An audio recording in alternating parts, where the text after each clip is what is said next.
Okay, all right, here we go. All right, Mr. Alman, I really appreciate you taking this time to visit with me this morning. I know we tried to connect a couple of times last week, and being a teacher is kind of difficult at times, but I do appreciate your flexibility. So. No problem. Well, and also thank you for allowing me to videotape my conversation with you. This is going to allow me to, we call it meta coaching. Yeah. It allows us, and you're familiar with that term, and it just allows me to improve my practices when I have having better conversations with teachers. All right. So the last time we talked, we had a conversation about some things that were going on in your classroom. We've been doing some enrollment activities, talking about ways where you and I can connect and get together and basically identify your current reality or your students' current reality in the classroom. And, we had a conversation as we were loading up this video. So can you share, just kind of tell me a little bit more about that little conversation we had about substantive conversations? Is for a lot of my students, they lack the tools that are necessary in order to have substantial conversations with their classmates. Part of that is because when I think about what I do in my Algebra 2 class, we're supposed to be building on a foundation that is already established, and that foundation is missing. So when I teach them new things, it's like, it's not sticking, it's just falling on there because there's no foundation there, which prevents them from having decent conversations about what it is that we're doing in class, the methods that we're using, the processes that we're trying to think about, or even to think critically about a question that I'm asking without having to look to me for step-by-step things on what they should do, or consistently ask, is this right? Is this right? Is this right? Where do you think that critical thinking aspect, or maybe more specifically that lack of substantive conversation, where do you think that falls, or where do you think that falls at the most in your lessons? Or specifically in that hour that we were talking about earlier in the week, where do you think that you notice that the most, where it's lacking? When I'm introducing a lesson and trying to engage them in a new concept, and I'm referring back to things that they should know in order to get them where they are, which is just, building on their prior knowledge and then realizing that there isn't much prior knowledge about the concept. Gotcha. What are some key indicators that makes you reflect and realize that, hey, this is a problem of practice or an area that you feel that needs to be strengthened? What are some of the things that some student behaviors that you notice? One, if I ask them, like, why is this answer correct? I just followed the steps that you did. Like, I didn't give you any steps. I just did what you did. Or turn and talk to your partner about, like, the answers that you got. Or even thinking about there are multiple ways to solve a single math problem and seeing if they come out at the same answer but did it different ways. Gotcha.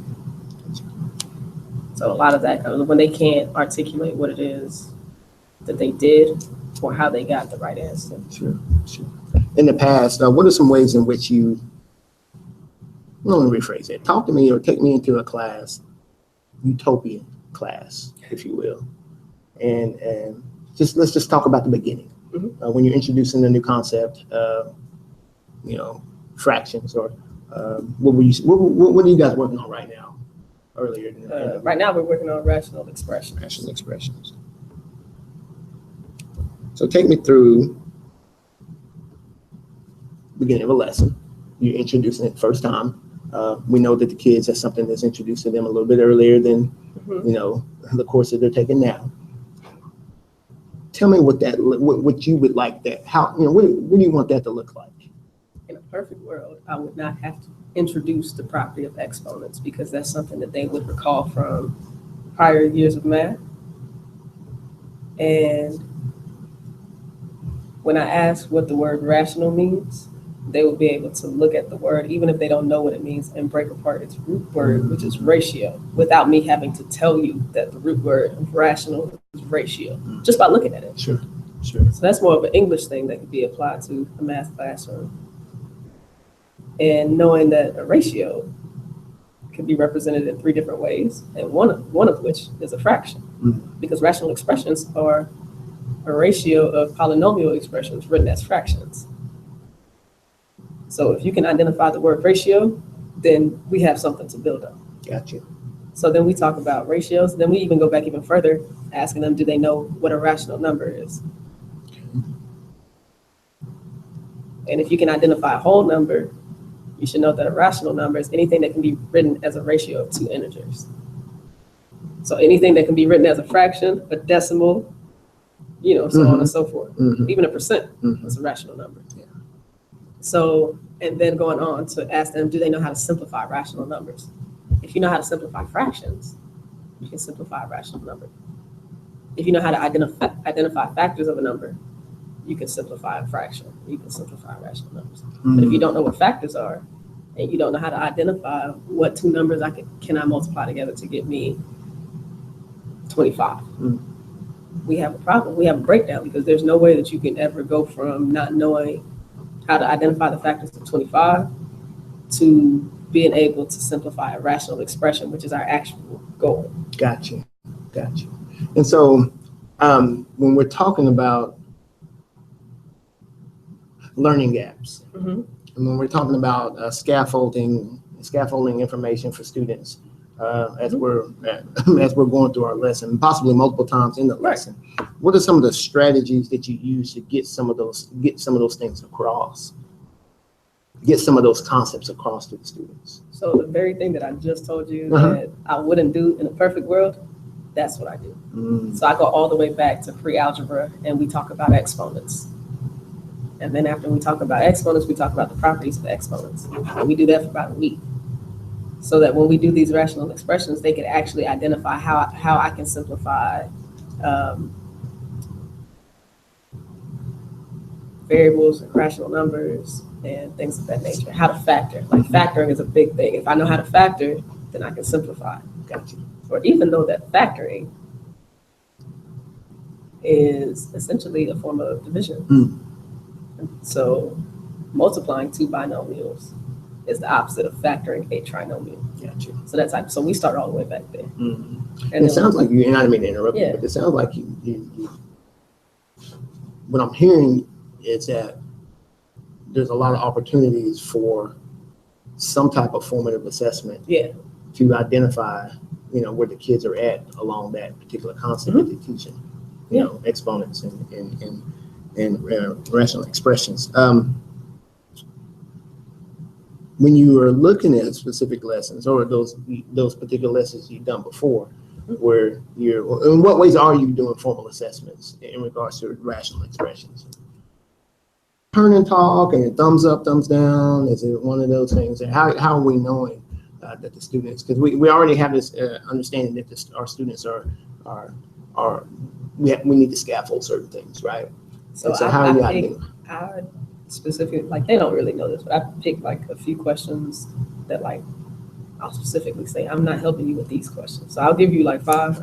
Don't ask me any questions because I don't know. But you're the one to talk to us. I don't know the answer. Yeah. You don't have an answer key? Nope, I didn't make one.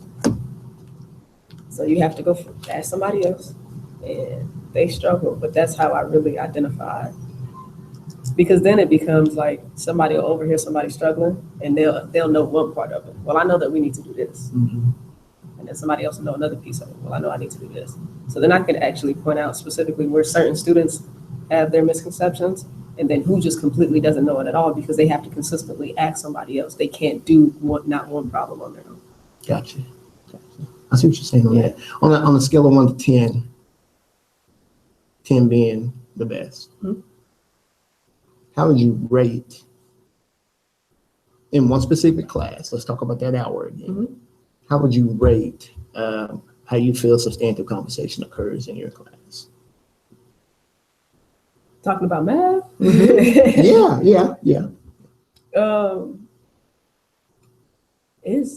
I would give it a 5. Right there in the middle, because and it's not a 1. So no, but some days, awesome. Some days, especially if they remember what we did the day before, that helps the conversation a lot. Sure. But if we're starting with a concept where they absolutely, no one in the class knows anything, and those days happen. You never expect that you are in a class where nobody knows anything about the concept. but you'll slowly find that a couple people will know a little bit of something. Right. They just don't know that it's called that. So I think that they're at about a 5. Okay, so And- about 5, and like we said, it's not a 1. So you identified some traits there that makes it a 5 and not a 1. So what are some additional traits that we could identify, or maybe even some strategies that we can incorporate to make that closer to a 10? So I even rated it as a 5 because if I decrease the rigor, they can have substantial conversations. But when you increase the rigor, it becomes a real barrier to them actually having those kind of conversations. So I said that actually comes with the rigor. Okay. So like last week where I did all intermediate things, the conversation was, okay. And they were able to explain to each other what they were doing and why, and which property they were using.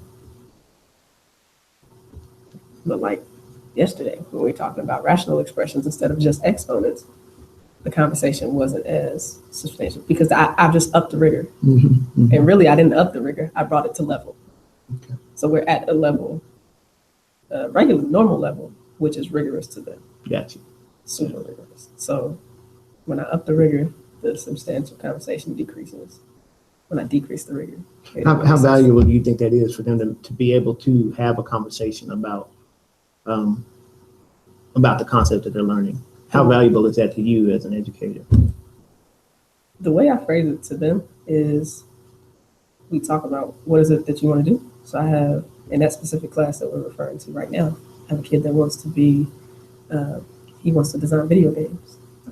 So I wouldn't necessarily care if this is a rational expression or whatnot, because it's not really what you're going to use it. Now, what does matter is that you understand that rational expressions are related to fractions.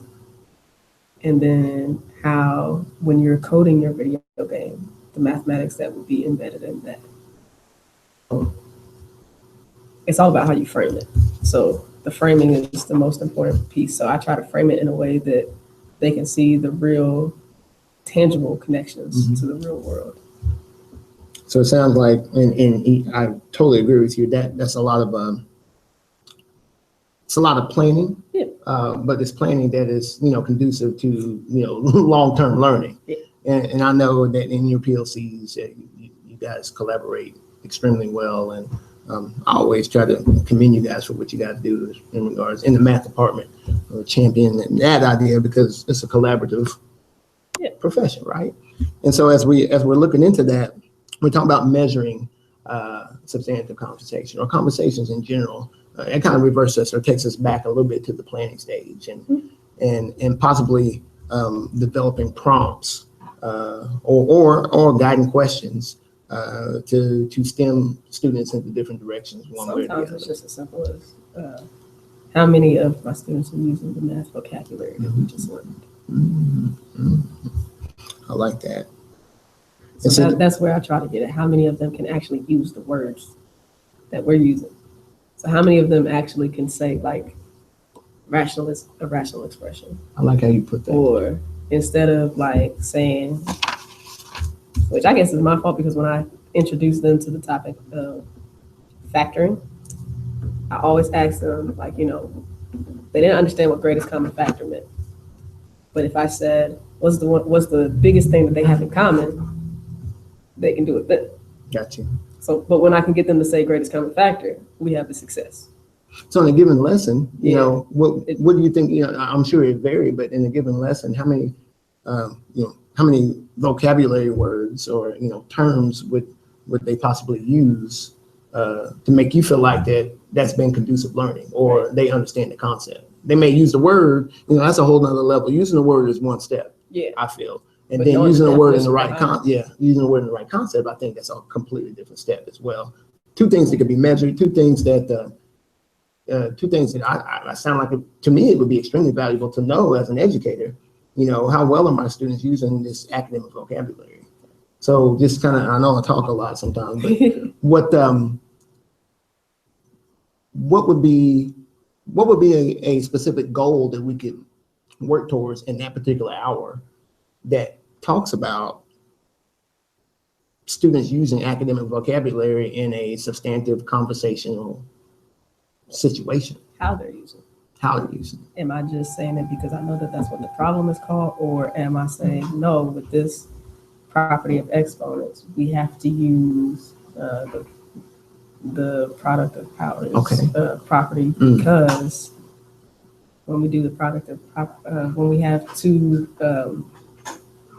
problems that have the same base, we can multiply their exponents or whatever the case may be in any example.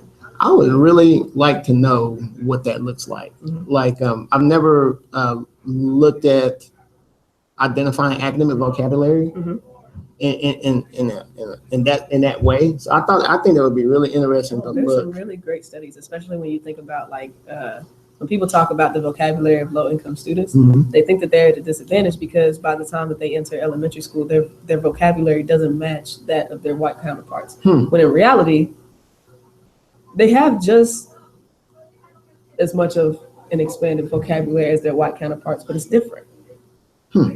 That's Culturally different. So their vocabulary is big, but the words that they find value and meaning in, you don't find value and meaning in because it's not academic. Gotcha.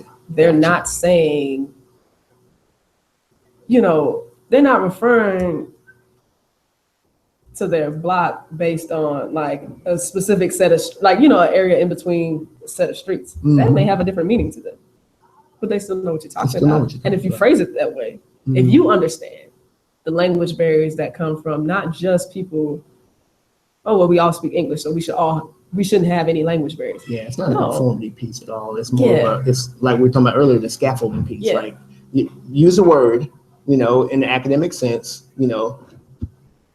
have substantial conversation about it, bring in some real world practices on how to utilize that. Real world meaning in the students' real world, not talking about in society. That's what you're speaking their of. real world. Yes. How would that vocabulary be used? Yes. And could they say something that actually makes sense? So if we were to wrap this this piece, academic vocabulary, in a small, bite-sized, student-centered goal, what do you think that would look like? For an example, would that be in the introduction of a lesson? I would like to see my students use these 4 vocabulary words in a conversation for 5 minutes. Or, something similar to that. Talk to me more about what, like in your classroom, a bite-sized goal. And we can talk about how to break that goal down later when we have more time. But what would be a good goal? Sometimes in the introductory lesson is kind of heavy to jump in straight into them talking and using the vocabulary words. So maybe if I can get, at least half of my students to at least write 2 sentences in relating to what we did in class, but using the vocabulary words. And I also try to do a lot of Freyr's model. Like after a day, we do a Freyr's model of put the word in the middle. What's your definition and your understanding of this word? That's right. So for them to be able to write complete sentences in that kind of Freyr's model using like other vocabulary words that they've learned in the past. Yes. So when I tell them, a rational expression is the ratio of polynomials, if they can remember what a polynomial is, Yes, I totally agree. So if they can say, for a rational expression, I compare 2 polynomials, and a polynomial is an expression with multiple terms, right?